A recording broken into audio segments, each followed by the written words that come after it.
여러분 안녕하십니까? 택배 노동조합이 지난주 수요일부터 무기한 파업 중입니다. 더 이상 창고에서, 트럭에서, 계단에서 쓰러지지 않게 해달라는 택배 노동자의 외침은 지난 1월 사회적 합의가 무색하게도 멈추질 않습니다. 오늘과 내일 노사정이 두 번째 대타협을 이루지 못한다면 이번 파업이 언제 멈출지 알 수 없습니다. 먼저 비가 내린 서울로 몰려온 전국의 택배 노동자의 외침을 김민욱 기자가 보도합니다. 승리하자!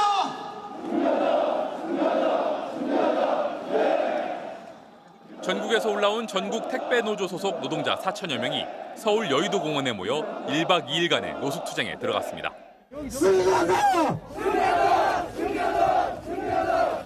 감염병 예방법 위반을 적용해 오늘 집회를 불법으로 규정한 경찰과 충돌을 빚기도 했습니다. 택배 노동자들은 지난 17개월 동안 21명이 과로로 숨졌다며 택배 분류 전담 인력을 빨리 충원하라고 요구했습니다. 택배 회사들이 분류 전담 인력을 투입하겠다고 약속해놓고도 제대로 이행하지 않는 바람에 노동자들의 죽음이 계속되고 있다는 겁니다. 분류 작업 자체를 저희한테 전가하고 있는 상황에 절실한 마음에 저희가 지금 1박 2일 투쟁 상경으로 총력 투쟁으로 올라온 것이고요. 여의도 포스트타워 1층 로비에서 이틀째 점거 농성을 이어가고 있는 우체국 택배 노동자들도 분류 전담 인력 투입이 시급하다고 강조했습니다. 분류 작업은 법적으로도 도덕적, 상식적으로도 택배기사의 업무가 아니다. 원청인 우정사업본부의 업무다. 이것이 우리의 일관된 주장이고요. 이와 함께 택배 노조는 노동시간이 주당 60시간까지 단축될 경우 소득이 줄어든 부분도 택배 회사가 보존해야 한다고 주장했습니다. 시간당 최저임금 받지 않습니까? 뒷고기만한 수수료 만회하려면 내 몸뚱아리를 갈아넣어야 하는 이런 노동이 세상에 어디 있습니까? 오늘 오후 국회에서는 정부의 중재하에 노조 측과 택배사 측이 사회적 합의기구 회의를 열고 쟁점에 대한 논의를 시작했습니다. MBC 뉴스 김민욱입니다. 자, 그러면 사회적 합의를 위해서 노사정 회의는 현재 어떻게 진행되고 있는지, 또 택배 노조의 상경 투쟁 상황은 어떤지 현장을 연결해 보겠습니다. 김성현 기자. 네, 서울 여의도 공원에 나와 있습니다. 자, 지금 국회에서 이제 노사정 회의가 진행 중인데 지금까지 함께 뜻을 모은 게 있는지부터 정리해 볼까요? 네, 택배 노조는 조금 전 7시쯤 2차 사회적 합의 기구 회의 결과를 발표했습니다. 가장 중요한 쟁점인 분류 전담 인력 충원 시기에 대해선 노사 양측이 상당한 의견 접근을 이뤄낸 걸로 알려졌습니다. 택배 노조는 오는 9월까지 50%, 연말까지 100% 분류 인력을 충원하기로 잠정 합의했다고 밝혔습니다. 반면 회의를 주재했던 국토교통부는 잠정 합의 단계는 아니고 상당히 이견을 좁혔다고 전했습니다. 택배 회사 측에서 분류 전담 인력 투입 시기를 다시 조정하자고 할 가능성이 있다는 건데요. 합의문 문구 조정이 남아있는 걸로 보이고요. 오늘 밤과 내일 오전까지 합의문 문구 조정 과정을 거칠 걸로 보입니다. 또 다른 쟁점이었던 택배 노동자들의 소득 보전 방안에 대해선 노조가 일단 자신들의 요구를 철회했습니다. 대신 민주당이 우체국 택배 노동자의 분류 작업 참여 시 추가 비용 지급 문제와 주 60시간제 시행에 따른 후속 대책안을 제시했습니다. 노사 양측은 소비자 단체까지 참여하는 내일 회의에서 최종 타결 여부를 결정할 예정입니다. 네, 택배 노조 파업이 이제 일주일째로 접어들었는데 배송 현장은 지금 사정이 어떻습니까? 네, 우선 우체국은 지난주부터 변질될 수 있는 신선식품 접수를 중단한 상태입니다. 민간 택배사의 경우에도 서울 은평구와 울산, 경남 창원, 경기 성남, 전북 정읍 등 전국 10여 개 지역에서 배송이 지연되고 있습니다. 이에 따라 온라인 쇼핑몰들은 배송 지연 가능성을 확인한 후 주문할 것을 안내하고 있고요. 택배 노조 소속 노동자가 전체 택배 노동자의 11%라 물류 대란 가능성은 크지 않다는 전망이 나오고 있습니다. 하지만 파업이 길어지면 일부 차질은 불가피할 것으로 예상됩니다. 지금까지 서울 여의도 공원에서 MBC 뉴스 김성현입니다. 택배 노동자들이 생존권을 지키려고 파업하는 동안 현장을 지키던 롯데택배의 노동자가 또 쓰러지고 말았습니다. 아침에 나가서 자정이 돼야 집에 돌아온다는 그의 노동 환경을 통해서 과연 택배 노동자한테 필요한 게 무엇인지 다시 고민해 보겠습니다. 이문현 기자가 취재했습니다. 이틀 전 새벽 쓰러진 롯데 택배 노동자 임모 씨. 지난해 11월 임 씨의 지급 명세서입니다. 한 달에 5,156개, 하루 평균 206개를 배송했습니다. 그렇게 번 돈은 466만 원. 그런데 이건 최종 수입이 아닙니다. 분류인력 인건비로 9만 2천 원, 분실 파송건 81만 원, 고객 항의 예수금 명목으로 58만 원이 빠져나갔습니다. 실제 손에 쥔 돈은 308만 원입니다. 가족들에 따르면 임 씨는 일주일에 하루 쉬고 80시간을 일했습니다. 시간당 임금으로 따지면 9,600원 정도. 최저임금을 간신히 넘겼습니다. 작년에 추석 때 이럴 때는 거의 잠을 못 자고 나가신 적도 있어요.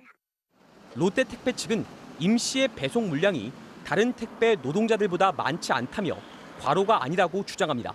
정말 그럴까? 임 씨의 배송 지역은 성남시 분당구 운중동과 서군동, 특히 서군동은 단독주택이 많습니다. 아파트처럼 밀집된 곳은 1시간에 4, 50개도 배송할 수 있습니다. 하지만 이런 단독주택 지역은 1시간에 10개 배송하기도 빠듯하다고 합니다. 차량 진입이 불가한 곳이 상당히 많아요. 물건 하나 들고 50m, 100m 걸어갔다 오는 건 기본이고요.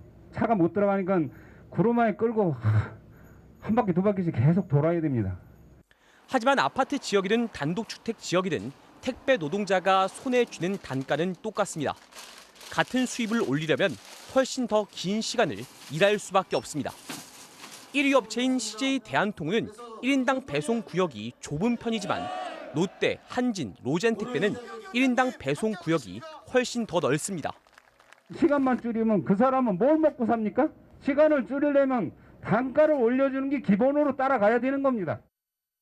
지난 4월 택배사들은 택배 요금을 150원에서 250원 인상했습니다. 하지만 이 가운데 택배 노동자들에게 돌아가는 돈은 10원도 채 안 됩니다.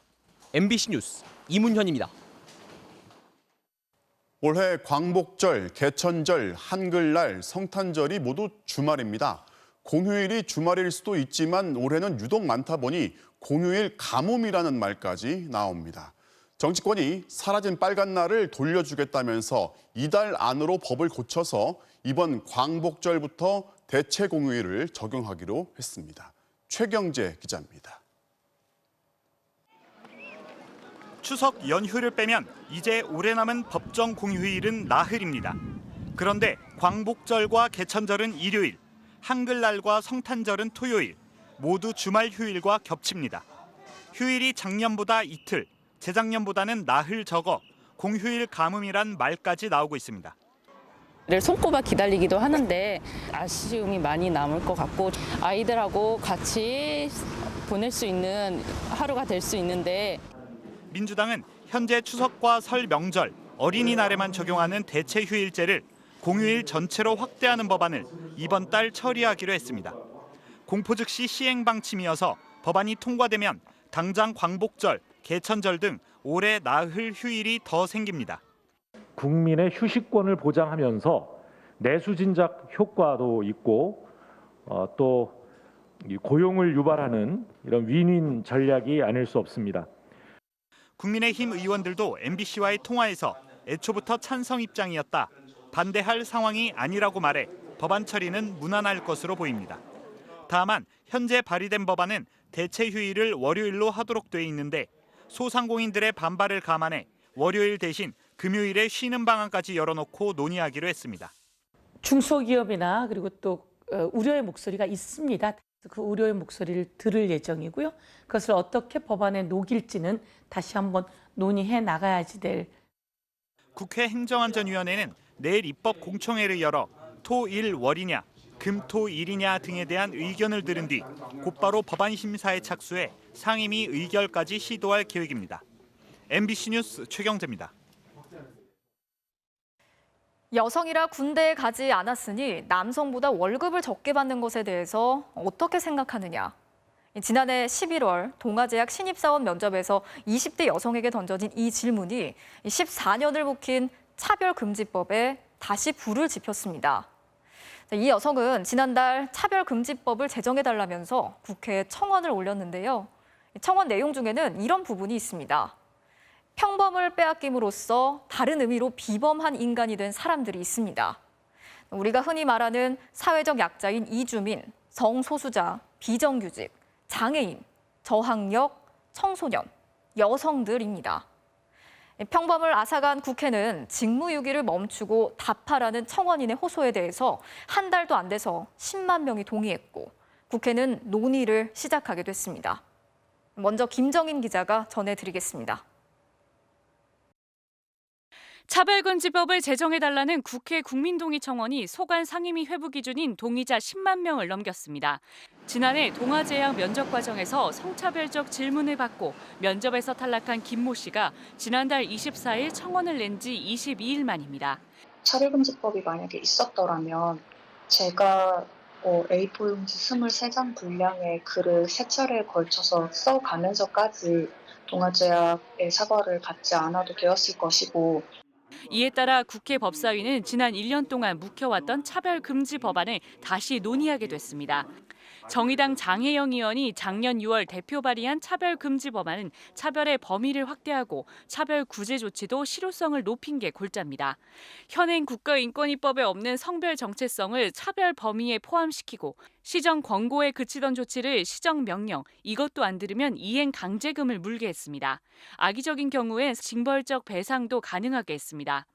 입증 책임도 피해자가 아니라 이른바 차별행위 지목자로 달라집니다. 이 때문에 차별금지법이 있었다면 강제 전역을 당한 뒤 극단적 선택을 해야 했던 고 변희수 하사 사건은 막을 수 있었을 거란 평가도 나옵니다. 장 의원은 그동안 사회적 합의를 핑계로 법안 처리를 미뤄왔던 거대 양당을 향해 조속한 입법을 호소했습니다.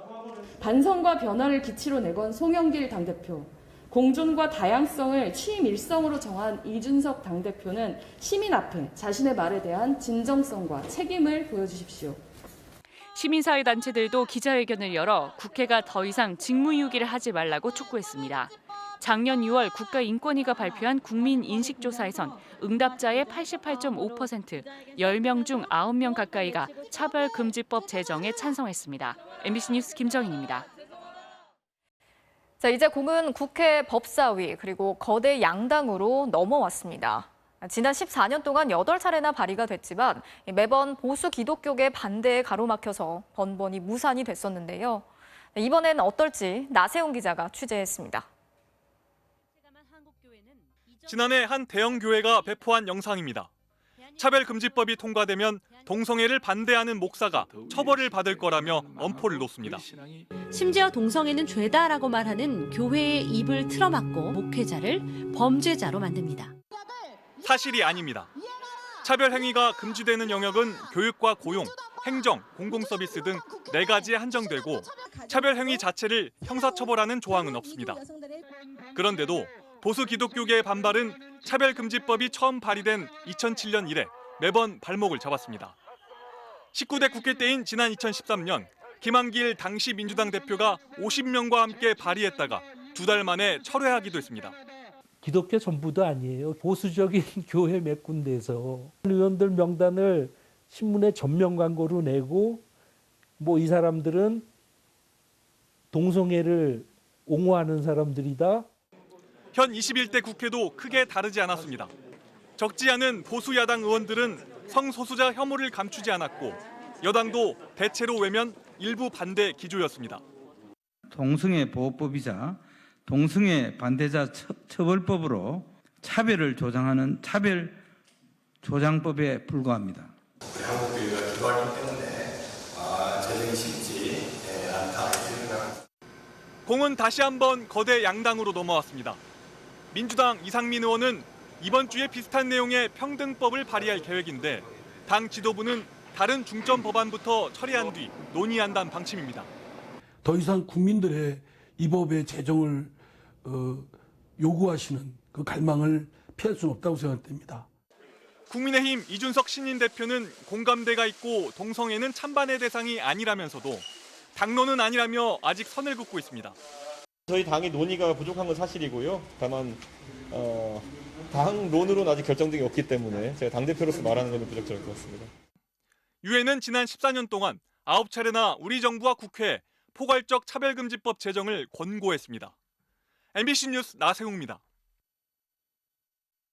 자, 이어서 코로나19 소식 전해드리겠습니다. 정부가 상반기 목표로 잡았던 1,300만 명 백신 접종, 예상보다 보름이나 앞당겨서 오늘 오후에 달성했습니다. 지금의 속도대로라면 이번 달 안에 1,400만 명도 무난히 넘을 것으로 보이는데요. 다음 달부터는 새로운 거리두기 개편안도 적용이 되는데 정부가 막바지 검토 작업을 벌이고 있습니다. 박진주 기자가 설명해 드리겠습니다. 오늘 오전 서울 노원구의 예방접종센터, 30세 미만의 경찰관과 소방관 등 사회 필수 인력 수십여 명이 화이자 백신을 맞았습니다. 선배들은 다 거의 다 맞고 백신에 빨리 항체 생겨가지고 신체적인 안전을 챙겼으면 더 좋을 그런 바람이 있습니다. 유치원과 어린이집, 초등학교 1, 2학년 교사들에 대해서도 화이자 백신 접종이 진행됐습니다. 애들을 위해서라면 6주 실습이 있거든요. 내가 먼저 예방하는 게 좋을 것 같다 싶어서. 모더나 백신도 국가 출하 승인을 받으면서 이번 주 안에 30세 미만의 상급 종합병원 보건의료인에게 접종될 예정입니다. 백신 접종에 속도가 붙으면서 백신 1차 누적 접종자는 오늘 오후 2시 30분 기준으로 1,300만 명을 넘어섰습니다. 접종률은 25.3%, 전체 인구 4명 중 1명이 백신을 맞았습니다. 상반기 접종 목표를 보름이나 앞당긴 겁니다. 우리 모두를 코로나로부터 지켜내기 위해 그리고 일상을 조속히 회복하겠다는 국민 여러분들의 염원이 만들어가고 있는 뜻깊은 결과입니다. 75세 이상 고령층의 경우 백신 접종이 시작된 4월 이후 확진자 수가 급감했는데 특히 접종률이 90%에 도달한 지난주엔 10만 명당 2.3명까지 뚝 떨어졌습니다. 이를 바탕으로 일상 회복을 위한 발걸음도 속도를 내고 있습니다. 정부는 다음 달 5일부터 시행할 새로운 거리두기 개편안을 이번 주 일요일에 발표할 예정입니다. 현행 5단계를 4단계로 간소화하고 다중이용시설 영업금지를 최소화하는 쪽으로 가닥을 잡았습니다. 현재 유행 상황이면 8명까지 모일 수 있고 유흥시설과 식당 등도 자정까지 영업할 수 있습니다. 다만 수도권의 경우 3주간의 이행기간을 적용해 6명까지만 모일 수 있고 유흥시설도 밤 10시까지 영업을 허용하는 방안을 검토 중입니다. MBC 뉴스 박진주입니다. 군에서 발생한 성폭력 이후 조직적인 회유, 은폐, 방치, 그러다 끝내 피해자 이모 중사가 스스로 삶을 정리하게 만든 사건. 국방부가 이 중사를 1년 전에 성추행한 혐의를 받는 준 사관과 이 중사의 국선 변호인을 피의자 신분으로 불러 조사했습니다. 하지만 사건을 방치해 두었다는 의혹을 받는 공군 경찰과 검찰을 향한 수사는 아직 손대지 않고 있습니다. 정동훈 기자가 보도합니다. 1년 전 부대 감독차 파견 왔던 A준이. 유족들은 A준이가 회식 자리에서 이 중사를 성추행했다고 고소했고 그 사람들을 안내하는 일을 하게 됐어요. 그래서 안내를 하고 저녁을 먹는데 추행을 했어요. 국방부 검찰단은 A준이를 피해자 신분으로 불러 조사했습니다. 부실 변론 의혹이 제기된 국선 변호인도 피해자 신분으로 첫 조사를 받았습니다. 이 법무관은 사건을 맡은 뒤 이중사가 숨진 5월 22일까지 75일간 단 한 차례도 대면 면담을 하지 않아 직무유기 혐의를 받고 있습니다. 또 검찰단은 부대원 일부가 이중사의 신상을 유포한 혐의를 포착하고 조사 중이라고 밝혔습니다. 하지만 사건을 축소 은폐했다는 의혹이 제기된 공군 군사경찰에 대한 수사는 지지부진합니다. 군사경찰은 성추행 사건 접수 다음 날 이례적으로 전문 수사관까지 불러 피해자 조사를 진행했습니다. 그러나 이후 아무런 조치도 취하지 않았습니다. 무려 12일 동안 가해자인 장중사를 분리 조치도 하지 않았고 조사도 안 했습니다. 보름 가까이 사건 무마를 위해 시간을 끈 건 아닌지 의혹이 제기되는 대목입니다. 이 사건 되게 이상하게도 안 불러요. 2주 동안 아무것도 안 해요. 정상적인 수사라고 보기는 어렵죠. 2주나 가해자를 가만히 두는 경우가 어딨어요. 그동안에 증거인멸하고 하면 어쩌려고. 제 식구 봐주기 수사 논란이 일자 국방부는 공군 지휘부 등 100여 명에 대해 감찰 조사를 진행 중이며 결과에 따라 검찰 수사로 전환할 수도 있다고 밝혔습니다. MBC 뉴스 정동훈입니다. 군의 초기 수사 과정에 수상한 점이 추가로 발견됐습니다. 이중사가 처음으로 성폭력 피해를 진술할 때 영상 녹화를 하지 않겠다면서 부동의서를 작성했다는 건데 유족들은 이중사가 분명히 녹화를 했다고 말합니다. 이걸 증명해줄 녹취도 있습니다. 그런데 부동의했다는 진술서에 등장하는 이중사의 지장이나 필체가 수상하다 보니 조작까지 의심받고 있습니다. 신재용 기자가 취재했습니다. 성추행 사건 발생 사흘 뒤인 3월 5일, 이중사는 공군 경찰을 만나 가명으로 피해자 진술을 합니다. 지난 5월 이중사가 숨진 뒤 공군이 추가로 선임한 국선 변호사는 유족에게 당시 경찰 진술이 영상 녹화됐다고 말했습니다. 다행히도 제가 어제 확인해본 바로는 1차 경찰 단계에서 조사를 받았을 때 영상 녹화 조사를 하셨다고 하더라고요. 녹화가 있으면 다시 진술을 할 필요가 없다는 설명까지 덧붙였습니다. 그게 없다면 되게 재판을 할 때 좀 문제가 되는 경우가 있었는데 지금은 다행히도. 게다가 유족에 따르면 이중사 본인도 조사를 받고 나온 당일 진술을 녹화했다고 말했습니다. 영상 녹화를 하고 있으니까 이런저런 얘기를 조언을 하고 뭐 그럴 필요가 없으니까 그냥 계속 상담하는 옆에서 앉아 있었다. 국방부는 이에 대해 피해자가 녹화에 부동의했고 직접 날인해야 하는데 지장을 찍었다면서 녹화를 하지 않았다고 주장했습니다. 진술서를 확인해봤습니다. 이중사가 녹화에 동의하지 않는다며 부라는 글씨를 쓴 것으로 돼 있습니다. 유족들은 같은 진술서의 다른 글씨 필체가 한눈에 봐도 전혀 다르다고 의혹을 제기합니다. 사건 발생 100일이 넘은 오늘에서야 처음으로 참고인 조사를 받은 이중사의 아버지는 수사당국에 녹화 파일의 존재 여부도 밝혀달라고 요구했습니다. 국방부 조사본부는 이중사 진술서의 필적과 지문을 국방부 과학수사연구소에 맡겨 감식을 의뢰한 것으로 확인됐습니다. 나중에 종합적으로 국방부에 맡길 것입니다. 군은 공군 군사경찰이 진술 녹화용으로 쓰고 있는 카메라의 메모리 카드도 확보해 삭제된 영상이 있는지도 확인하고 있습니다. MBC 뉴스 신재웅입니다. 경기도 평택의 생태공원 공사 현장에서 콘크리트를 붓기 위해 만들어 놓은 3톤짜리 거푸집 철판이 무너지면서 작업자가 숨졌습니다. 거푸집을 고정하던 중 쓰러진 건데 어찌 된 게 사고 직후에 119 신고를 하지도 않았습니다. 손하늘 기자가 취재했습니다. 어제 오후 경기도 평택의 한 다리 공사 현장. 콘크리트를 부어 넣으려고 세워놓은 철제 거푸집이 갑자기 옆으로 넘어갑니다. 아래에서 작업 중이던 노동자 2명 중 1명은 구덩이로 몸을 던져 철판을 피했지만 미처 철판을 피하지 못한 52살 진모 씨는 그 자리에서 숨졌습니다. 철판의 무게는 3,000kg이었습니다. 들것에다 해서 사람들이 이렇게 들고 나오더라고. 나오더니 이렇게 누르대. 이제 호흡시키느라고. 3월달부터 시작을 해가지고 여기 이렇게 했거든. 저 아래서부터 해 올라온 거잖아요. 작업 중지 명령이 내려진 이곳 공사 현장엔 노동자들을 덮친 육중한 철제 거푸집이 그대로 쓰러져 있습니다. 사고 당시 노동자들은 거푸집이 쓰러지지 않도록 하는 지지대를 거푸집에 단단히 고정하는 작업을 하던 중이었습니다. 안전조치 같은 거 좀 제대로 되어 있었는지 미흡한 게 있었는지. 사고가 난 시각은 오후 4시 23분. CCTV에 따르면 현장 관계자들은 거푸집이 쓰러지자마자 달려와 사고를 확인했습니다.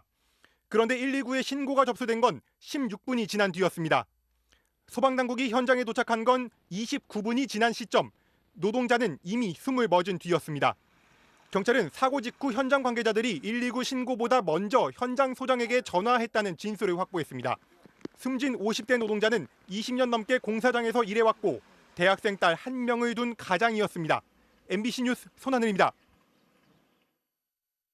붕괴 참사가 발생한 광주 재개발 사업에 조직폭력배 출신이 관여했다는 의혹을 어제 보도해 드렸는데 확인 결과 해당 인물이 그제 미국으로 급하게 출국을 했습니다. 이번 참사가 철거 공사 비용을 줄이려다 벌어진 일이다 보니 재개발 사업의 이권도 결국 참사의 한 원인인데요. 우정훈 기자가 보도합니다. 지난 2018년 10월 붕괴 사고가 난 학동 4구역 재개발 사업의 신임 조합장 선출 현장입니다. 주식회사 문흥식 고문 입후보 참관인 등이 참석하셔서 당시 5.18 구속 부상자회 회장이던 문흥식 씨가 재개발 관련 업체 고문으로 소개된 겁니다. 덩치 좋은 경비원들까지 데려와 둘러세웠습니다. 결국 문 씨와 밀접한 관계에 있던 조모 씨가 조합장으로 선출됐습니다. 따라서 기호 1번 후보자님이 조합장으로 선출되셨습니다. 의장님께서는 그런데 조합장으로 선출되기 전부터 학동 4구역 재개발에 개입했다는 의혹도 제기됐습니다. MBC가 입수한 자료에는 학동 4구역 재개발과 관련해 시공자인 현대산업개발과 협의권을 조 씨에게 일임한다고 돼 있습니다. 당신이 뭔데 갔냐? 그리고 그 가기 전에 계약위원회에 이임을 받고 공식적으로 받고 올라갔으면 그게 정당한데. 당시 조 씨가 재개발 조합장을 맡고 있던 학동 3구역 역시 현대산업개발이 시공하고 한솔기업이 철거했습니다. 일부 조합원들은 시공사와 철거업체를 잘 알고 있던 조 씨가 조직폭력배 출신인 문 전 회장과 손잡고 결국 4구역 조합장 자리까지 차지했다고 주장합니다. 경찰은 제기된 의혹과 관련해 문 전 회장을 피의자로 입건했지만 문 전 회장은 지난 일요일 미국으로 달아난 것으로 드러났습니다. 경찰은 인터폴과 공조해 문 씨를 강제 소환하겠다는 입장입니다. 또 학동 4구역 재개발조합 사무실 등을 압수수색하고 철거업체 현장 관리인 등 2명에 대해 사전 구속 영장을 신청했습니다. MBC 뉴스 우종훈입니다. 사실 법을 지키지 않고 무너뜨리는 낡은 건물은 우리 주변에서 얼마든지 찾아낼 수 있습니다. 사고만 나지 않으면 조용히 넘어갈 수 있는 겁니다. 물론 공사 시간과 비용을 줄이기 위해서입니다. 이지연 기자가 또 다른 붕괴 현장을 취재했습니다. 지난 4월 30일 충북 충주의 한 공사장입니다. 5층 높이의 공동주택을 굴삭기 한 대가 해체하고 있습니다. 3층의 구조물을 조금씩 뜯더니 3층 끝단에서 건물 옆면을 부수며 계속 충격을 가하는 순간 건물 3, 4, 5층이 순식간에 무너집니다.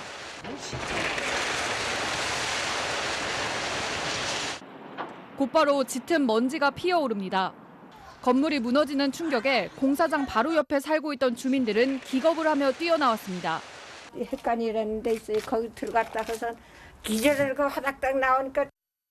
철거 현장 바로 옆에는 이렇게 민가가 붙어 있지만 사전 안내나 대피 방송도 없었습니다. 철거업체는 원래 잔재물을 쌓아 위층부터 제거하겠다며 허가를 받았습니다. 하지만 감리자가 퇴근하자 해체 방법을 바꿔 한 번에 무너뜨린 겁니다. 혜택의 일서들이 진행하는지 여부를 확인하면 되거든요. 감리가 퇴근한 상태에서 이거 넘어뜨린 거예요. 철거업체들이 이렇게 철거하는 이유는 바로 돈 때문입니다. 한 층 한 층 철거하면 공사기간도 2주 가까이 걸리고 매일 수십만 원에 달하는 인건비와 중장비 대여료가 들지만 한 번에 무너뜨리면 하루 이틀이면 끝납니다. 5층, 4층, 그다음에 또 3층까지 성토해놓고 잔존물 치우고 그러면 한 10며칠은 걸린다고. 그런데 한 번에 넘기면 이틀이면 충분하죠. 이렇게 철거 방법을 바꾸더라도 철거 업체가 구청에 알릴 의무가 없고 감리자의 눈만 피하면 된다는 점을 노린 겁니다. 대형 사고가 발생할 수 있는 철거였지만 이 업체가 받은 과태료는 300만 원에 불과했습니다. MBC 뉴스 이지연입니다. 코로나19로 직격탄을 맞은 자영업자들, 금융기관 3곳 이상에서 돈을 빌려서 돌려막기를 한 사람들이 120만 명이나 되는 것으로 나타났습니다. 하반기 금리 인상 가능성까지 있어서 이런 다중 채무자 문제가 가계부채의 뇌관이 될 수 있다는 경고음이 나오고 있습니다. 김세로 기자가 취재했습니다. 서울 을지로 인쇄골목. 사장은 14년 동안 하던 인쇄소 문을 2달 전에 닫았습니다. 주택담보대출, 신용대출, 소상공인 지원대출, 빚이란 빚은 다 끌어다 썼습니다. 갚아야 할 돈이 2억 원입니다. 근데 집에 생활비를 못 준 지는 벌써 몇 년이 됐고 그러다 보니까 갖고 있으면은 임대료가 부담스럽고 그래서 더 힘들 것 같기도 하고. 35년째 남대문에서 옷장사를 하는 사장도 빚더미에 앉았습니다. 2차례 신용대출로 6천만 원을 끌었었고 마이너스 통장은 이미 한도가 다 찼습니다. 마이너스 통장 은행에서 줄이더라고.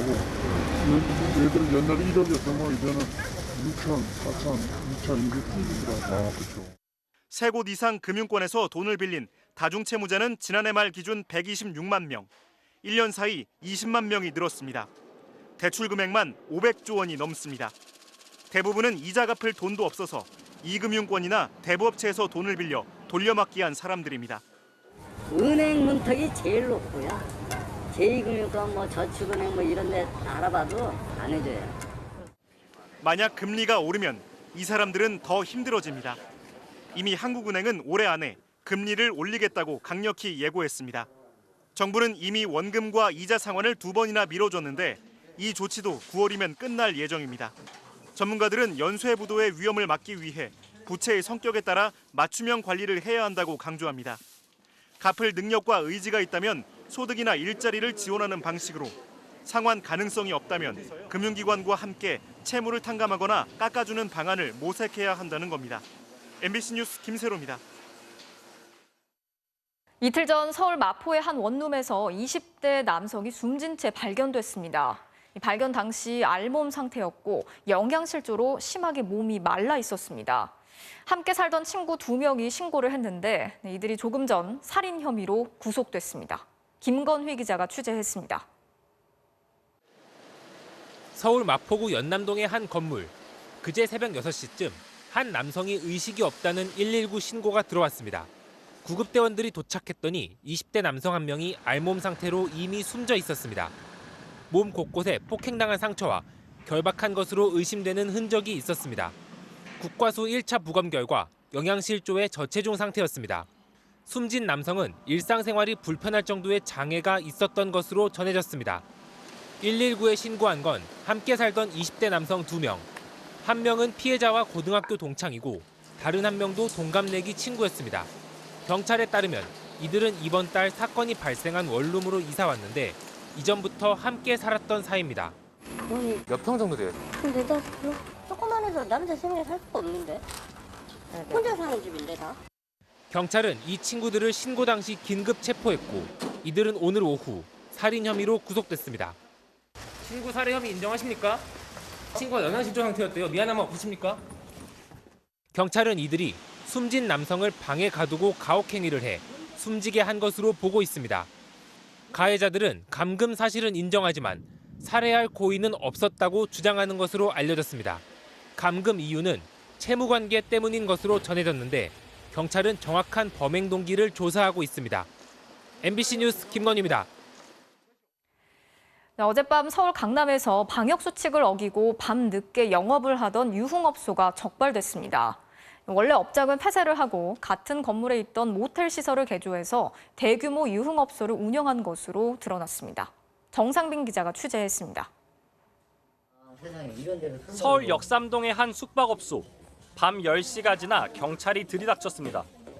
입구에 집합금지 명령 안내서가 붙어 있지만 건물 지하로 내려가자 남성들이 한데 몰려 있습니다. 손님과 종업원 40여 명이 술을 마시다 지하로 숨은 겁니다.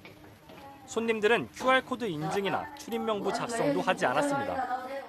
뭐 하시려고 기다리고 있었는데? 맥주 마시려고 노래방이잖아요, 이게. 네, 노래방 아니에요. 아니에요. 예. 몰랐습니다. 그렇게 얘기하지 마세요. 이렇게 생긴 노래방이 어디 있습니까? 이 건물은 사실상 통째로 유흥업소로 개조됐습니다. 원래 지하와 지상 1층에서 영업을 하다가 폐업 신고를 했습니다. 그리고 모텔이 있던 2층과 3층을 개조해 몰래 영업을 했습니다. 거리두기 2단계라 유흥주점이 영업 금지되자 단속을 피하기 위해 신고도 하지 않고 운영한 겁니다. 적발된 유흥업소 건물입니다. 이 주차시설엔 노래방 기기와 이렇게 접시까지 쌓아놓고 폐업한 것처럼 위장했습니다. 이들은 SNS로 은밀하게 손님을 모집한 뒤 집기를 쌓아둔 주차장 쪽 비밀 출입문으로 안내했습니다.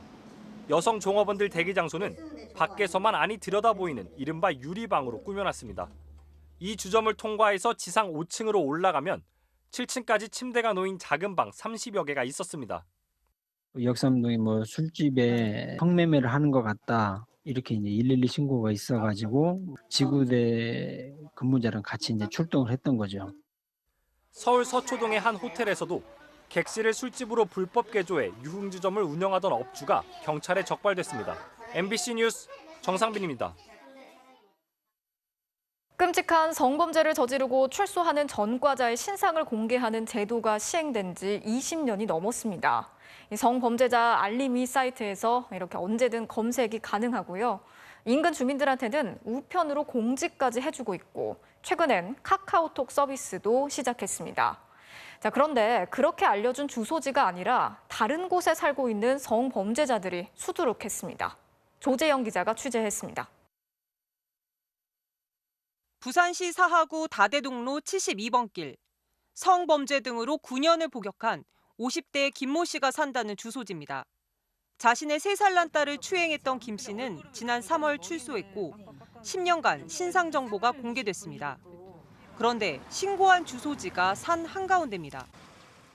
여기 사람이 사는 곳이 아니잖아요, 그죠? 산길을 따라 한참을 올라갔습니다. 인적은 찾기 어렵고 누가 키우는지 알 수 없는 흑염소 2마리가 눈에 띕니다. 너무 황당하죠. 제가 저 안에까지 들어가서 실제 사람이 살고 있는지 없는지도 들여다봤거든요. 산 중턱쯤 다다른 뒤에야 정확한 번지수를 찾았습니다.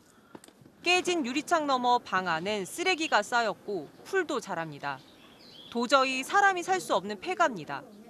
당연히 김 씨는 이곳에 없었습니다.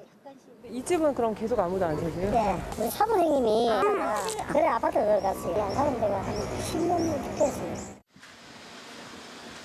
수소문 끝에 김 씨를 찾아낸 곳은 부산 시내 한복판이었습니다. 김 씨가 언제부터 이 주택가에 살기 시작했는지 알 수 없습니다. 주소가 잘못돼 있어가지고. 아니 가라! 인터넷 가서 이야기하세요. 저한테 이야기하고 물어보지 마시고요. 신상 공개가 결정된 성범죄자들은 주소 등이 바뀌면 20일 안에 경찰에 신고하게 돼 있습니다. 업데이트가 안 된 부분에 대해서 이제 확인을 하고 있고요. 조치가 될 수 있도록. 20대 여성을 성폭행해 교도소에서 7년을 살고 나온 40대 김모 씨. 주소지로 나온 충남 청양으로 가봤습니다. 오래전 식당으로 쓰다 지금은 폐업한 한 건물이 나옵니다. 김 씨는 이미 떠난 지 오래입니다. 잠깐 있었어요. 2월달인가 3월달인가. 지금 주소지는 어딘지를 아세요? 모르지. 몰라요. 먼저 알림이 사이트에 나온 주소가 왜 맞지 않는지 관리하는 여성가족부에 물어봤습니다. 주소가 이쪽에서 변경이 되는 게 아니고 청약을 관리하는 지역 경찰서 또 그쪽으로 문의를 하셨고. 관할 경찰은 딴소리를 합니다. 관리는 지금 홍성 보건처에서 하고 있는 거지. 시스템이 틀려요. 현재 알림이 사이트에 공개된 성범죄자는 4,000명이 넘습니다. 현행법상 성범죄자 신상정보 등록은 법무부, 사이트 공개와 관리는 여가부, 현장 단속은 경찰로 각각 나눠져 떠넘기기가 벌어지는 겁니다. 성범죄자들이 신상정보 등록 의무를 위반한 건수도 해마다 급증해 작년엔 5,000건이 넘었습니다. 협조의 문제인 것이고 의지의 문제인 것이지 이게 뭐 서로 간에 이렇게 미루기 시작하면 이건 답 없는 문제입니다. 지난 3월 광주의 한 원룸 건물에서 30대 남성이 끌려 나옵니다. 출소한 지 2달 만에 전자발찌를 한 채로 인근 건물 계단에서 여성을 성추행한 뒤 달아났습니다. 2시간 반 만에 경찰에 붙잡힌 장소는 자신의 집이었습니다. 정확한 신상 정보가 재범이 우려될 때 신속히 대처할 수단이 되는 겁니다.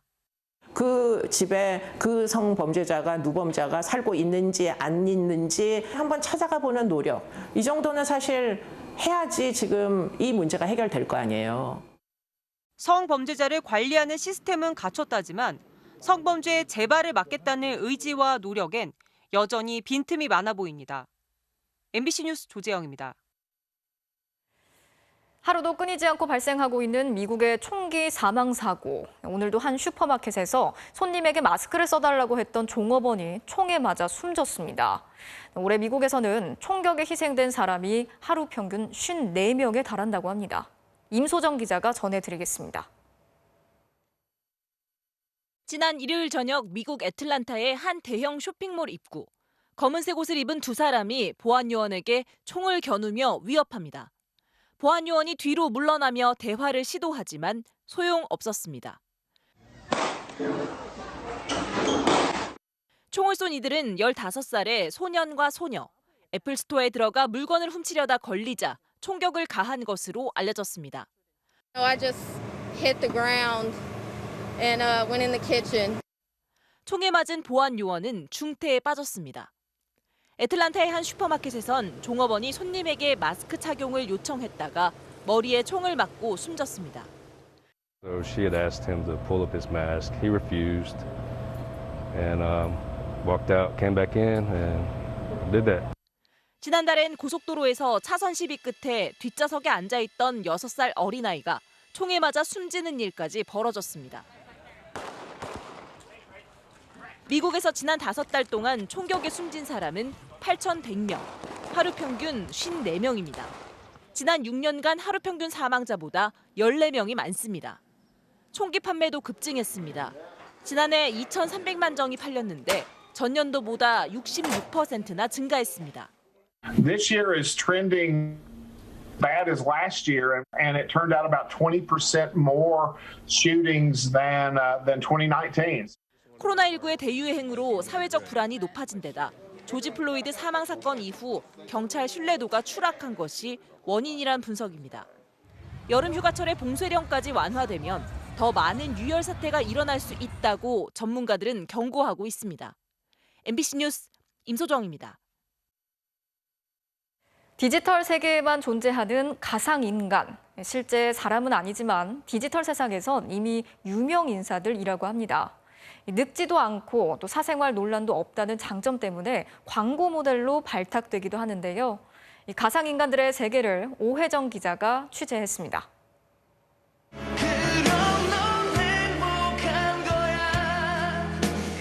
1998년 한국 최초의 사이버 가수 아담이 데뷔했습니다.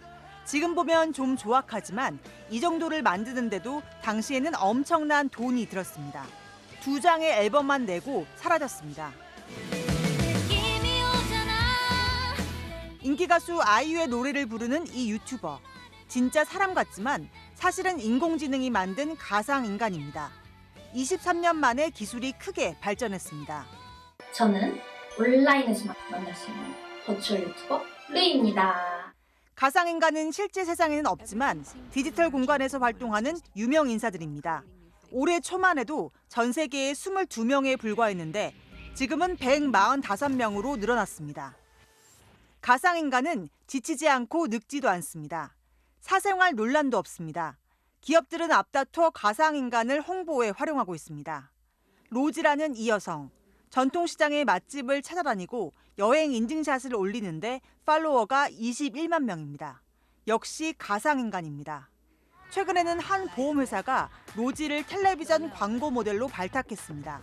디지털로 제작된 휴먼들은 사실 늙지도 않고 시간이나 공간에 대한 제약들도 굉장히 없기 때문에 향후에도 많은 쓰임이 있을 거라고 판단을 해서 저희가 조금 더 먼저 시작을 하게 되었습니다. LG전자는 22살의 여성 싱어송라이터 김래아를 홍보 모델로 내세웠고 삼성전자도 네온이라는 가상인간을 만들었습니다. 미국의 가상인간 릴 미켈라는 인스타그램 광고 등으로 1년에 130억 원을 벌어들였습니다. 가상인간 시장은 내년에 16조 원 규모로 성장할 것으로 예상됩니다. 아직은 초보적 단계지만 궁극적으로는 사람처럼 말하고 행동하게 하는 게 목표입니다.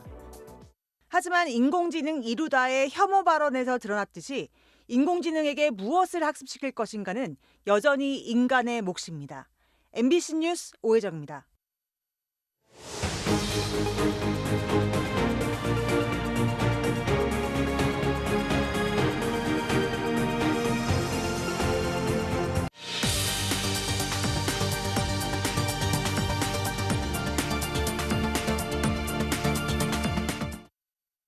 일본군 위안부 피해자들이 일본 정부를 상대로 낸 손해배상 소송에서 이겼지만 일본 정부가 배상을 하기 위한 아무런 움직임도 보이지 않자 법원이 강제로 집행하기 위해서 한국에 있는 재산 목록을 제출하라고 일본 정부에 통보했습니다.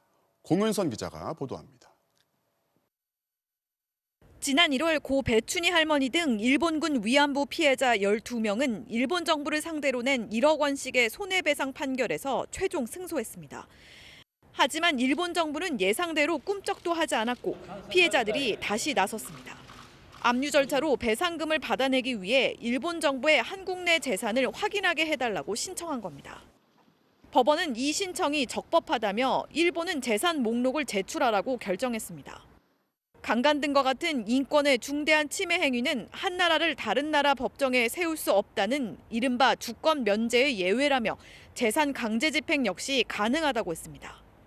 특히 강제 집행에 따른 대일관계 악화와 경제 보복 우려 등은 행정부의 고유 영역일 뿐 사법부의 고려 사항이 아니라고 못 박았습니다. 국가안보나 공공복리와 충돌하기 때문에 위안부 재판의 소송 비용조차 일본에 강제로 물릴 수 없다고 한 2달 전 다른 재판부의 주장을 정면 반박한 겁니다. 당시 재판장이었던 서울중앙지법 김양호 판사는 지난주 강제동원 피해자 소송에서도 한일 관계 손상 등을 이유로 일본 기업에 손을 들어줘 파문을 일으켰습니다. 하지만 위안부 피해 배상금에 대해선 일본 정부의 한국 내 재산을 밝히라는 이번 결정으로 강제 집행이 시작된 셈입니다. 일본 정부가 또 외면하더라도 후속 절차에는 문제가 없습니다. 재산 명시 결정이 채무자에게 송달되지 않는다면 재산 조회를 신청할 수 있게 됩니다. 인용되면 금융기관 등에 있는 채무자의 재산을 알 수 있게 됩니다. 위안부 피해자들은 김양호 판사가 내렸던 소송 비용 추심 불가 결정에도 불복해 어제 항고장을 접수했습니다. MBC 뉴스 홍선입니다. 경기도 평택항에서 컨테이너 벽체에 깔려 숨진 고 이선호 씨 사망을 두고 경찰이 원청업체 관계자와 지게차 운전기사 등 3명의 구속영장을 신청했습니다. 애초에 컨테이너 안전장치가 고장나 있었지만 이게 중국 회사의 소유라서 그 책임을 묻지는 못하게 됐습니다. 김수근 기자가 보도합니다. 지난 4월 평택항 야적장에서 컨테이너 정리 작업을 하던 24살 이선호 씨의 몸 위로 개방형 컨테이너의 날개가 쓰러졌습니다. 300kg의 철제에 깔린 이 씨는 병원으로 옮겨졌지만 끝내 숨졌습니다. 지게차가 컨테이너를 접기 위해 한쪽 날개를 미는 순간 그 충격으로 이 씨가 있던 반대편 날개가 접히면서 발생했습니다. 무려 20년이 다 된 낡은 컨테이너다 보니 날개를 고정하는 안전장치는 작동하지 않았고 안전핀은 풀려 있었습니다. 컨테이너 사고를 막기 위해 날개가 무너지더라도 속도를 늦추는 장치가 이 컨테이너에는 아예 없었습니다. 계획에도 없이 급하게 한 작업이라 신호수 배치도 안전장비 지급도 없었습니다. 경찰은 사고 발생 54일 만에 원청업체 동방 관계자와 작업을 한 지게차 기사 등 3명에 대해 구속영장을 신청했습니다. 안전관리를 부실하게 한 책임을 물어 업무상 과실치사 혐의 등을 적용했습니다. 하지만 컨테이너 안전장치조차 갖추지 않았던 중국 선사는 처벌을 피했습니다. 국내 선사라면 국내법으로 처벌할 수 있지만 외국 선사의 책임을 물을 수 있는 국제 규정이 없기 때문입니다. 국민의 생명과 안전에 위해가 되는 요소가 발견이 된다고 한다 그러면 국적 여부에 관계없이 국내법으로서 컨트롤할 수 있는 조치가 필요하다는 거죠. 해양수산부는 다음 달까지 이번 사고가 난 컨테이너와 같은 개방형 컨테이너를 전수조사하고 외국 선사에게도 컨테이너 관리 책임을 물을 수 있도록 국제해사기구의 국제협약 개정을 건의하기로 했습니다.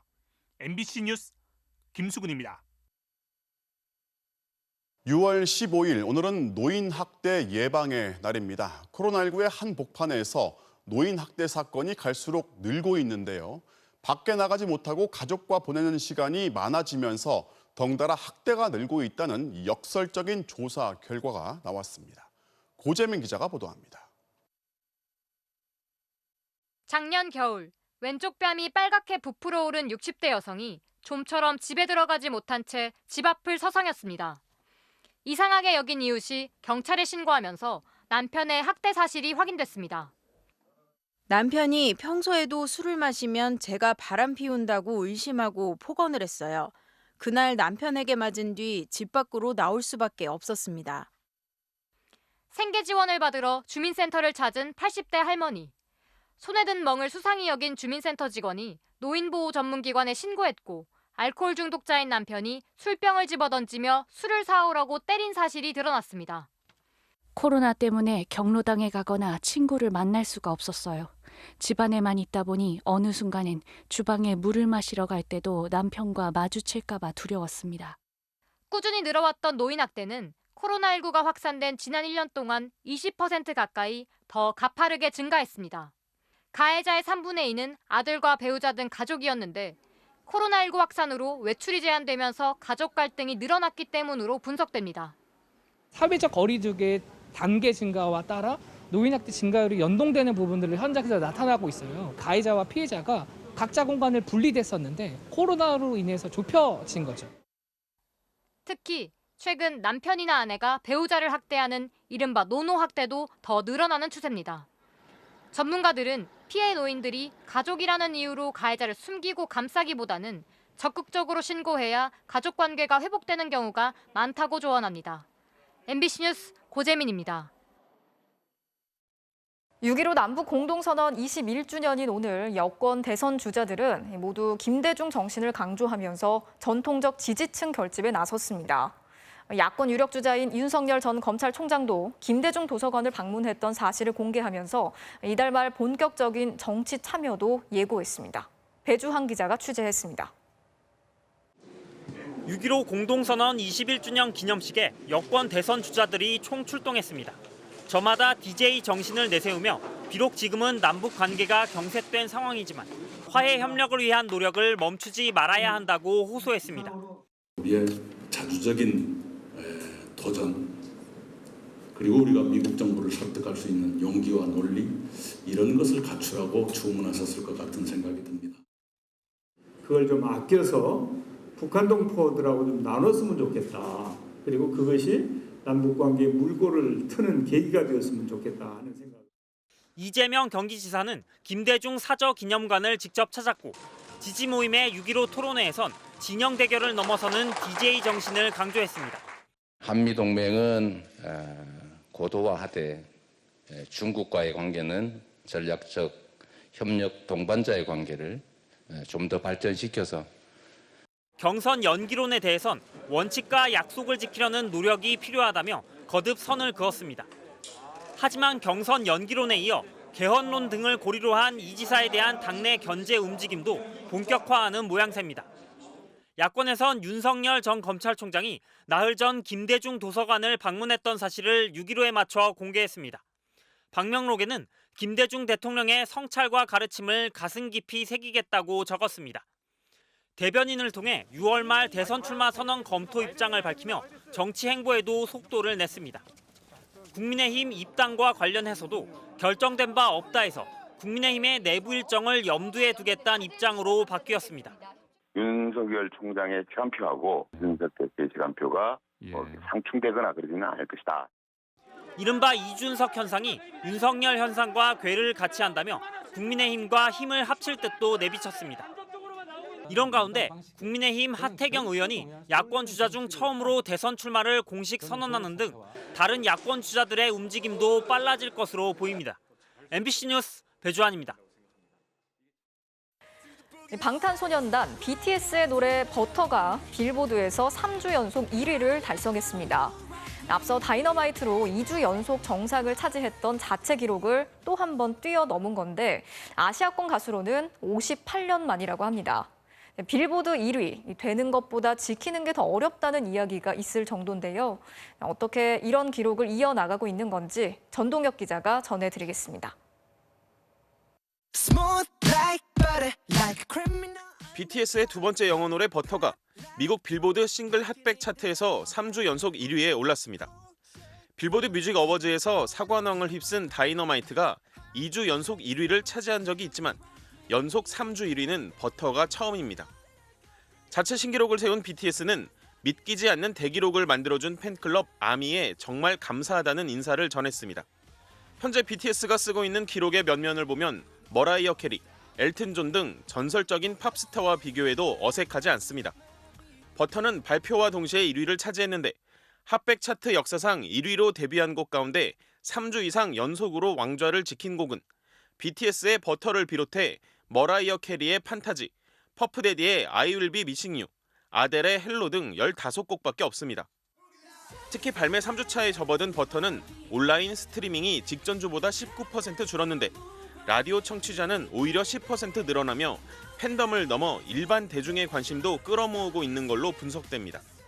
라디오 차트나 이런 데도 많이 올라간다는 거는 일반적으로 팬덤의 그 저변이 굉장히 넓혀져 있다라고 미국 사람들이 팝스타로서 받아들이고 있다는 지표로. 지난 주말 데뷔 8주년 기념 온라인 팬미팅을 가진 BTS. 좋은 날이 오는 그날까지 우리 아미 여러분들과 우리 방탄소년단 그리고 많은 분들 모두 힘내셨으면 좋겠습니다. 더 이상 K-팝이라는 범주에만 묶어둘 수만은 없다는 평가 속에 BTS의 신기록이 어디까지 확장될지 관심을 모으고 있습니다. MBC 뉴스 전동혁입니다. 제주도의 지역 농협이 정기 감사를 받는 기간 동안에 농협 중앙회 감사반 직원들에게 접대와 향응을 제공했다는 주장이 제기됐습니다. 이 과정에서 코로나19 방역 수칙도 위반을 해서 논란이 커지고 있습니다. 박주연 기자가 취재했습니다. 지난달 13일 저녁 제주 한림농협 2층 구내식당. 음식과 초록색 소주병이 놓여 있는 식탁을 사이에 두고 10여 명이 마주 앉았습니다. 한림농협 조합장과 직원, 그리고 감사를 나온 농협중앙회 경기지역본부 검사국 직원들입니다. 정기감사 기간 마지막 저녁 식사에서 감사반과 피감기관 사이에 식사와 술판이 벌어진 겁니다. 당시 제주 지역엔 코로나19 감염이 급속히 확산되며 5인 이상 집합금지 조치가 내려진 상태였습니다. 노동조합 측은 이들이 방역 단속을 피하기 위해 구내 식당에서 술자리를 가졌고 근무 중인 직원들을 동원해 음식을 마련했다고 주장했습니다. 같은 날 점심에도 배를 타고 비양도까지가 식사를 하는 등 감사 기간 동안 4차례에 걸쳐 200만 원 상당의 접대와 향응이 제공됐다고 폭로했습니다. 감사 권한을 빌미로 접대 향응을 수사하고 감사 시스템 붕괴를 초래한 농협중앙회에 대해 강력한 개혁 조치와 관련자들을 엄정 처벌해야 합니다. 또 한림농협이 접대에 사용한 법인카드 결제 내역을 취소하며 은폐하려 한다면서 농림축산식품부에 감사를 요구하고 관련자들을 청탁금지법과 감염병 예방법 위반으로 고발하겠다고 밝혔습니다. 이에 대해 한림농협 측은 방역수칙 위반 지적은 받아들인다면서도 접대가 아닌 소통의 시간이었다는 입장입니다. 접대 향응이 아니라는 얘기입니다. 이 행사를 하기 전에 처음부터 서로 그러면 n분의 1씩 해서 우리 같이 부담을 합시다. 이런 얘기를 하고 자리가 마련됐습니다. 농협중앙회는 검사 직원과 피감기관 간에 접대가 있었는지 사실관계 파악에 나섰고 제주도는 방역수칙을 위반한 한림농협 조합장에게 과태료 150만 원을 부과했습니다. MBC 뉴스 박주연입니다. 보물급 고려 청자 등 우리나라 문화재를 외국으로 밀반출했거나 하려고 했던 이들이 경찰에 붙잡혔습니다. 흔히 생각하는 전문적인 밀수꾼이 아니라 교사나 연구원 같은 평범한 직장인들이었습니다. 김광현 기자가 전해드리겠습니다. 조선시대 엽전을 담는 데 썼던 돈괴입니다. 뚜껑 안쪽에 적힌 글씨로 미루어 18세기 후반에서 19세기 초반에 제작된 것으로 추정됩니다. 원형이 그대로 보존된 보물급 고려청자도 있습니다. 경찰과 문화재청은 공조 수사를 통해 우리 문화재 100여 점을 외국으로 밀반출했거나 하려 했던 11명을 붙잡았습니다. 18년 3월경 일본으로 문화재를 반출하려 하는 피의자 A에 대한 첩보를 입수하였고 이후 문화재청과 공조 수사를 3년간 진행하였습니다. 절반 이상이 중국과 일본, 베트남 등 다양한 국적의 외국인으로 관광객처럼 입국해 서울 인사동 등지에서 문화재를 사들였습니다. 직업도 문화재 전문 브로커와 교사, 연구원 등으로 다양했습니다. 공안 검색을 피하기 위해 고서적은 신문지로 싸서 책 속에 끼워 숨겼고 국제 택배를 이용하기도 했습니다. 이 같은 도자기 등의 공예품은 나무 상자에 넣어 일상용품으로 신고하는 방식으로 밀반출했습니다. 압수한 100여 점 가운데 30여 점은 일본 등으로 빠져나갔다 되찾아왔습니다. 11세기부터 20세기 초에 걸쳐 제작된 고려시대 청자, 조선시대 분청사기와 백자 대부분 완전한 형태로 보존 상태가 양호하고 각각의 시대적 양식을 갖추고 있어서 자료적인 가치가 있습니다. 합법적으로 취득한 문화재라도 외국으로 빼돌렸다 적발되면 3년 이상 징역형 등의 처벌을 받습니다. 나갈 때 일단 저희 문화재 감정관실에 오셔가지고 확인 절차를 밟으셔야 됩니다. 이런 절차를 거치지 않고 바로 검색대를 통과를 하게 되는 것은 문화재 보호법에 이제 위반되는 사항입니다. 문화재청은 보존 가치가 있는 문화재 92점을 몰수하고 국립고궁박물관에 보관할 예정입니다. MBC 뉴스 김광현입니다.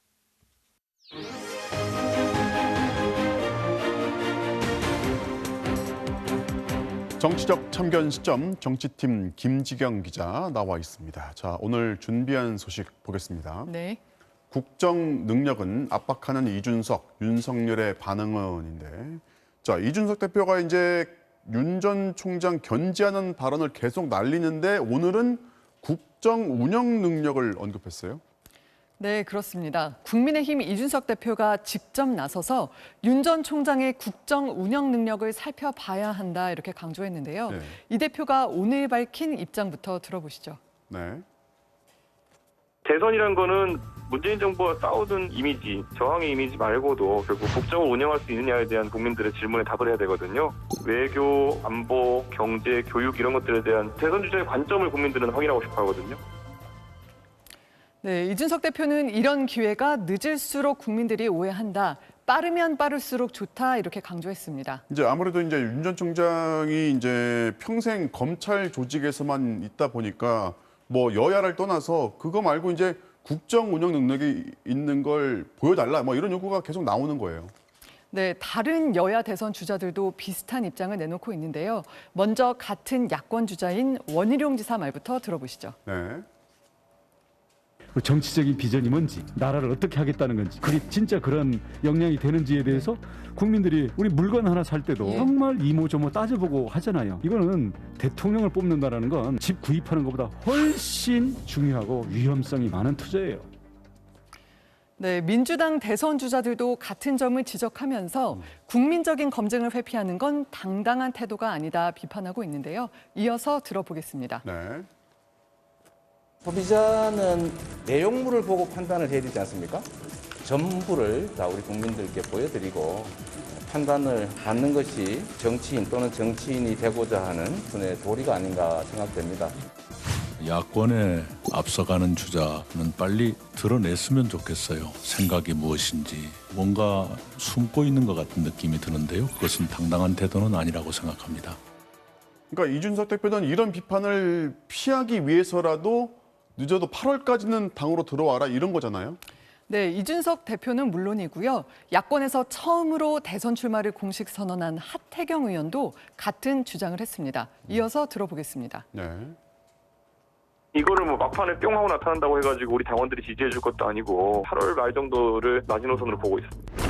명확한 입장을 빨리 표명해야 되고, 그리고 만약에 우리 정당 입당을 하려면 빠를수록 좋죠. 늦으면 늦을수록 그 안철수 의사가 있지 않습니까? 네, 안철수 대표가 국민의힘 입당을 거부했다가 단일화 경선에서 졌던 얘기를 끄집어내서 윤석열 전 총장을 압박한 겁니다. 자, 이제 빨리 입당을 해서 대통령 후보로서의 이제 자격이 있는지를 보여달라 이렇게 국민의힘 요구가 이제 갈수록 선명해지고 있는데 네. 윤 전 총장의 대변인이 공식 입장을 밝혔어요. 네, 조선일보 논설위원을 하다가 윤 전 총장의 대변인으로 직행한 이동훈 대변인이 오늘 처음 라디오에 출연했습니다. 네. 이 대변인은 국민의힘 입당 요구에 대해서 시간표가 충돌하지 않을 거다 이렇게 얘기했는데요. 들어보시죠. 네. 윤 총장도 그런 캘린더를 염두에 두고서 국민 여론을 보고 있다. 저는 이렇게 말씀드리고 싶고요. 그래서 윤석열 총장의 시간표하고 윤석 대표의 시간표가 상충되거나 그러지는 않을 것이다. 네, 또 이준석 현상하고 윤석열 현상은 다르지 않다면서 동질감을 강조했는데요. 어떤 이유인지 들어보겠습니다. 네. 그런 점에서 사실 이준석 현상이라는 것도 지금의 586 중심의 기존 정치 세력의 위선, 무능 이런 데에 대한 어떤 국민들의 염증이 반영됐다고 저는 봅니다. 어떤 윤석열 현상과 이준석 현상이라는 것이 다르지 않다 보고요. 뭐 여기까지만 들어보면은 뭐 당장이라도 입당할 것 같은데 곧 결단을 뭐 내리는 분위기입니까? 네, 일단 대권 도전 선언은 이달 말 또는 다음 달 초쯤에 할 계획이라고 밝혔습니다. 네. 다만 국민의힘에 입당할지는 각계각층의 의견을 더 들어보고 결정하겠다 이렇게 얘기했는데요. 네. 국민의힘에 입당하면 홍준표 의원을 비롯해서 야권 주자들한테 집중적인 견제를 받을 수 있다 보니까요. 그런 점도 걱정하고 있는 걸로 보입니다. 네, 오늘은 여기까지 듣겠습니다. 지금까지 정치팀의 김지경 기자였습니다.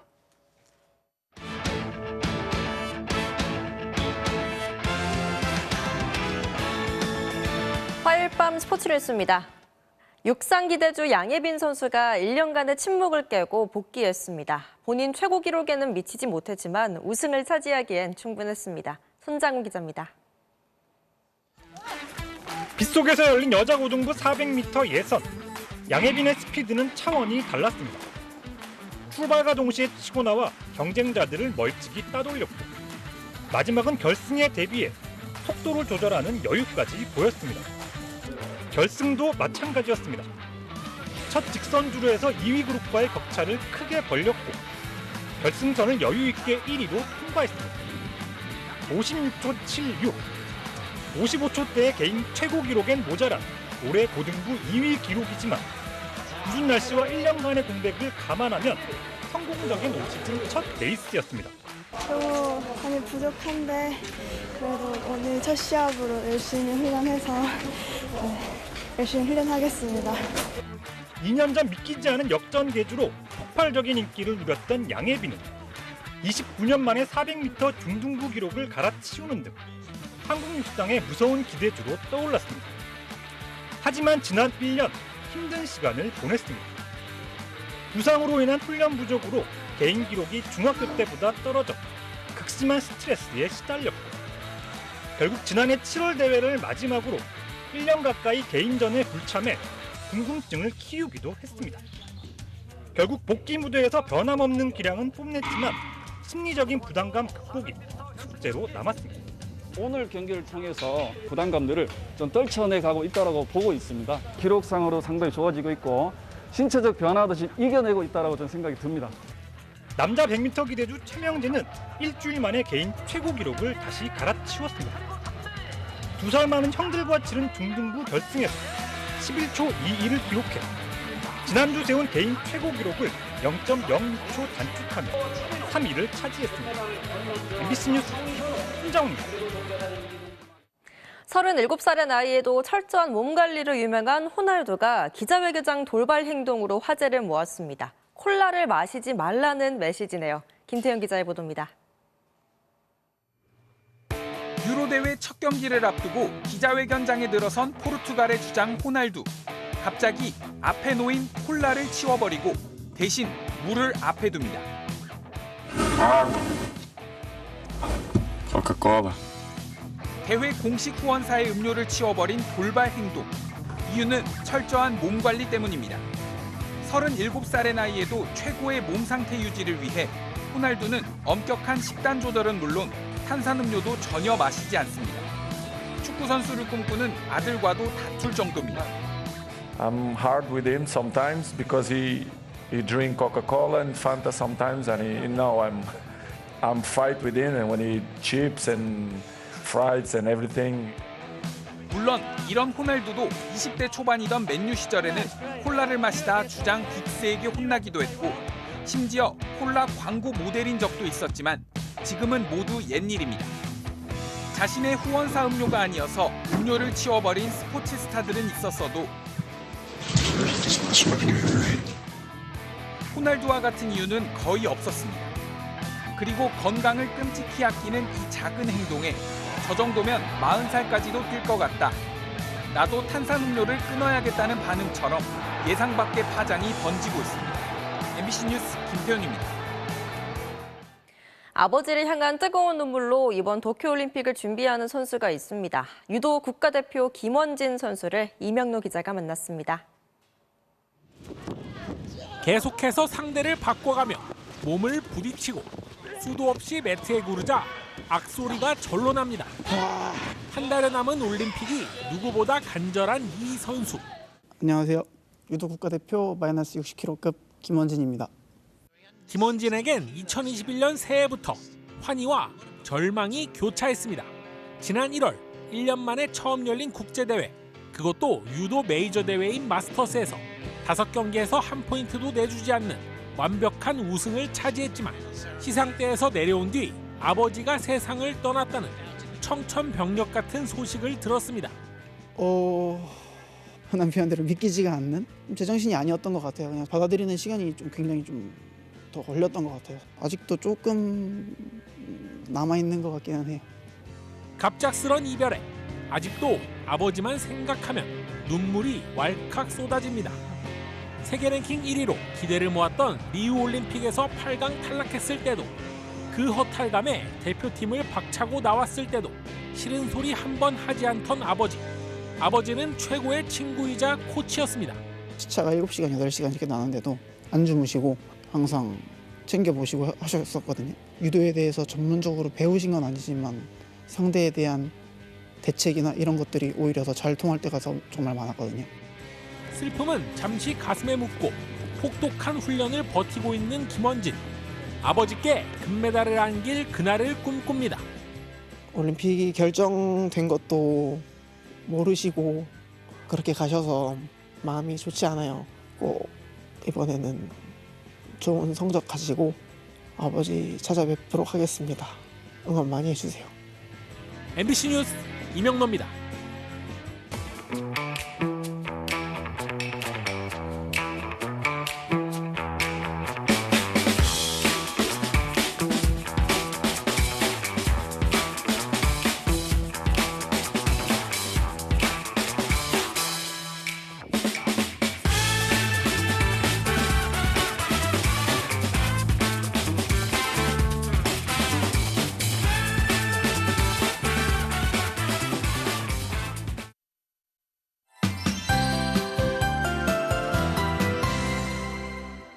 일찌감치 비가 그치고 구름 사이로 간간히 파란 하늘이 드러나기도 했습니다.